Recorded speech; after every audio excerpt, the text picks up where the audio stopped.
Good afternoon and welcome to a very special interview show of the Prode. It has been more than 6 months since the withdrawal of the US troops from Afghanistan, and the situation in Afghanistan is not stable yet. From the economic situation to the women's education, there are many boxes to be ticked. To talk about all this and much more about the current situation in Afghanistan, I'm joined by a very special guest from Islamabad, Ms. Amina Khan. Amina is the director of the Center for Afghanistan, Middle East and Africa at the Institute of Strategic Studies, Islamabad. Over a period of 15 years, she has published extensively on Afghanistan and has presented her research at multiple national and international forums. Thank you so much for your time. A very warm welcome to the show. Thank you so much. Ma'am, I would like to begin the discussion by asking that Pakistan is going through a transition in the government, and the deputy spokesperson of the Taliban said that the current political crisis in Pakistan will not have any particular impact on relations between Afghanistan and Pakistan. So how do you see this and what are your thoughts on the same? Yes, I think I agree completely that the relationship between Pakistan and Afghanistan has existed, and no matter what or who comes into dispensation in Pakistan, our policy towards Afghanistan is very clear. Where it's an important relationship. Afghanistan is a sovereign, independent country where we want to have a stable relationship, where we want to have a more broadened relationship, which we have failed to achieve over the past, let's say, 20 years. If we talk about the recent past, we believe in a stable and a peaceful Afghanistan that could, let's say, serve as a regional roundabout, when it comes to economic and infrastructural developments within the region. So, the new government has the same policy where, we do expect the Taliban to honor their pledges of reform when it comes to human women's rights, when it comes to an inclusive government, and more importantly, when it comes to ensuring that Afghan soil is not used against any neighbor, particularly Pakistan. Yeah. So what is the current status of peace in Afghanistan? Like, have the Taliban been successful in order to provide peace and a feeling of security to the people of Afghanistan itself, or they have failed in doing so? And what is your observation on the whole situation? Look, it is a litmus test. The group has been in power for a little over, 6 is going to be nearly 7, 8 months now. Now, while certainly governance has been replaced by security, unfortunately, we did see an attack today, on a school in the Shia-dominated area within Kabul. The group is trying to consolidate its power. Let's be very honest. It's a work in progress. They are still trying to come to terms with governance, and they are struggling because obviously, they don't have the means or the capacity or the expertise for that matter. And I think that is why it is imperative that the group ensures that it delivers on the pledges of reform it has been talking about for so long. And then I think, therefore, there will be greater engagement between them and the international community. Now, while no country has officially recognized the group, there is engagement at every level. The international community has been doing it, as we have seen, through Doha, whereas regional countries have been directly engaging with the Taliban, which in my mind does entail de facto recognition, but there is much more to it. For example, the economy of Afghanistan has always been extremely weak. It has been, it has never been indigenous, and it has been solely dependent on the international community. This is not something that one can, hold the Taliban accountable for, but there has to be means to at least revive or, try and find ways to at least initiate the Afghan economy. And that can only happen through formal engagement, which again entails recognition, and that is not happening at the moment because every country is very reluctant to provide any sort of economic assistance because they still feel, and according to the United Nations, there are certain elements within the group that are terrorists. So it's complicated, but I think the essence is that there has to be engagement, and for that the Taliban have to prove themselves. And when we hear that the Taliban, backtrack from their decision to allow women or, children, girls to go to high schools, I think that's problematic. The Taliban know that they cannot live in isolation, and they will have to honor these pledges of reform. And here, let me just say that it is imperative, because if they do not honor these pledges of reform, it'll be very difficult for regional countries to engage with them, including Pakistan. So they have a lot on their plate, and it is not something that cannot be done. There are certain things they have done. For example, security has improved. Now they've put a ban on opium. They are trying to collect revenues, but they'll have to do much more than that. Yeah. So, what are some of the major challenges in front of the people of Afghanistan in the Taliban regime, and how different is it from the Ghanese government? Well, one, it's the ongoing humanitarian crisis. I think this is just, it's at the top, and Afghanistan really is facing the crunch. Apart from that, there is a non-existent economy, and no country can function without, an economy. There is the issue of the 9.5 billion, but I always say that there has to be other avenues or means to provide money, and it doesn't necessarily have to be the controversial 9.5 billion that's, related to, say, the 9/11 victims and whatnot. So I think number one, governance, but more so economy, reviving the economy. And here I think the international community and regional countries can play a major, major role. Security is an issue. Let's be very honest that, Afghanistan has always been vulnerable to terrorist elements, more so transnational terrorist elements, particularly the Islamic State of Khorasan province, which, as we have seen, since its inception in Afghanistan, say back in 2014, 2015, they have been directly engaged in a war with the Taliban, which has been not only over ideological differences, but over territory and resources. So I think this is one of the biggest threats. And in my opinion, I think the biggest threat for Afghanistan is not so much of a civil war emanating, because we really don't have much of an opposition compared to, say, 20 years ago. For me, it is more about these transnational terrorist elements, particularly the ISKP, taking advantage of the situation. And Yeah. that is, for example, the poor economic situation, because Afghans are desperate. And these terrorist networks, we all know that they can provide immense, means of funding. So I think for me, the biggest issue in Afghanistan, or the biggest threat to, say, the Taliban government, is, transnational terrorist groups like the ISKP. If they do not consolidate their position, they will be able to fill in the vacuum. And we are seeing this in the sporadic attacks that take place. Yeah. So, what role does Tehreek-e-Taliban Pakistan has to play in this? Well, the TTP is a separate independent faction. You know that they have been, waging a war against Pakistan, and they've Pakistan, killed yeah. a And they number are of, like close allies to Yes, Afghanistan of off the course. table. Yeah.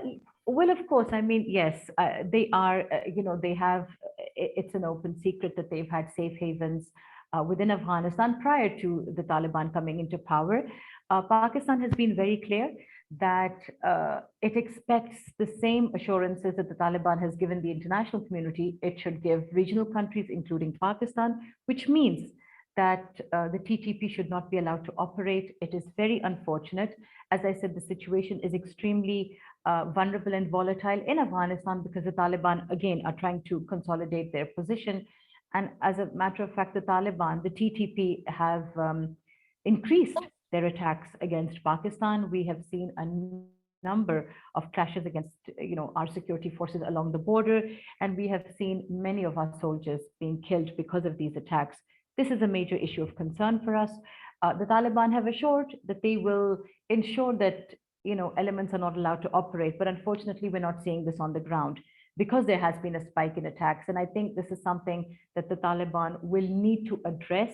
Again, I say, because the TTP is not just a threat for Pakistan. You see, they have, links with other terrorist groups. It could be the ETIM, it could be the IMU, and the TTP has always attacked even Chinese interests within the country. So it's a major issue of concern for us, and it's a red flag. And the Taliban will have to ensure that these elements are just not allowed to operate. Yeah. So, coming to the status of the people of Afghanistan again. So, what is the status of Afghan people in terms of individual freedom and personal liberty? Have the Taliban been successful in providing them the basic Hmm. fundamental Hmm. rights? You see, I think it's a very difficult question to answer, because if you look at the past, say, 20 years in Afghanistan, I don't think either President Karzai or President Ghani's regime was able to ensure these freedoms to the people of Afghanistan, which is certainly not a justification. But I think the Taliban again realized that if they do not provide or ensure these basic yet very fundamental freedoms to the people of Afghanistan, they will not be able to remain relevant because although Afghanistan has been at war with itself as well as the international community, the people have evolved, the people know their rights, and they will not settle for second best. And you see it. People are coming out onto the streets despite the fear that comes along with having a Taliban in power. People are coming out and they are expressing their views. Therefore, I keep on saying time and again that the Taliban, I think, realize that if they do not ensure that they deliver, they will not get recognition from their own people, let alone the immediate neighborhood. So I think there's a lot to be worked on. Yes, we have seen issues of, for example, education. There is no justification for it. And I find it ironic if the Taliban are not allowing certain women to go to school at a particular level because Taliban themselves are students. The name signifies that. Yeah. So it's a bit ironic that they're not letting, education be. And it's something that is enshrined, I mean, in every, I think, religion. There is no justification against it. Apart from that, we did see a lot of media curbs in the beginning, and a lot of it was, to be very honest, associated with fear, which is completely understandable. But we do see that, the Tolo News network is operating. And interestingly, we see Taliban members being questioned and held accountable in these talk shows. And I think that's the fundamental change that one would have certainly not expected from the Taliban, say, 2 decades ago. So I Yeah. think the Taliban also have become very media savvy and they know that they are being scrutinized at every level. So, but again, there's a lot that needs to be worked on. For example, we need, I mean, we're not dictating, but we certainly need to see, when we talk about inclusivity, of course, it depends on every country and the internal dynamics. But say for me, inclusivity would be to have a very robust opposition that could question and hold the Taliban accountable. That would be inclusivity for me. And of course, women representation. The Taliban keep on saying that they're just waiting for, the situation to improve and we will see more women in the workforce. But again, the proof of the pudding is in the eating. Mm. So, in the current geopolitical order, the war between Russia and Ukraine, we have seen that the Mm. Afghanistan embassy in Russia was completely handed over to the Taliban government on Sunday. So, what will be the impact of this geopolitical move, and how do you see this? Mm. I don't know whether it was handed over. I think that the Russians are being quite practical. They've got that envoy now. And again, this boils down to that question of de facto recognition because there is engagement. For example, the political office of the Taliban in Doha is interacting with all, Western stakeholders. Yeah. And then, one questions in what capacity, in the capacity of the political dispensation in Afghanistan. So I think it's not just the Russians. And I think Russia realizes that, it is a neighbor and a major stakeholder, and they need to engage. And I think it's very important because you see, after this entire withdrawal episode, which I have to say was extremely irresponsible because I think it was done in a very callous manner. And I think regional countries were certainly not taken on board. You see, the fallout of Afghanistan will affect the immediate neighborhood. And by immediate neighborhood, I mean countries that share a border with Afghanistan. So I think it's very important for regional countries to remain engaged and hold the Taliban accountable. And I think, the Russians are no exception to this. Certainly, we have seen a change in the narrative that, say, the international community has for Afghanistan because of the Ukrainian crisis. But I think it's also a wake-up call. I think now the Europeans realize that when you have instability within your own neighborhood, what repercussions other countries face. And this is exactly what regional countries have been facing because of Afghanistan. But I think it would be very naive if the international community completely focuses on Ukraine. Afghanistan is an issue that needs to be dealt with because we do not want history repeating itself. I think the Afghans have suffered for far too long. The international community and most of regional countries have. And again, I keep on saying it's not an issue of civil war. The biggest threat is these transnational terrorist groups. And while the international community might be viewing Afghanistan as a regional issue, it needs to be viewed as a collective responsibility and a shared responsibility. So, what are some of the biggest challenges in front of Taliban and other powers involved in Afghanistan crisis in order to establish peace in the region? Number one, look, I think it's very clear. Taliban need to ensure that they deliver on their pledges of reform, which are very basic. And again, I say very fundamental, yet basic, which are ensuring that human women rights are maintained, that there's a government that is responsible, that is accountable, and one that serves the Afghan people. This is pivotal.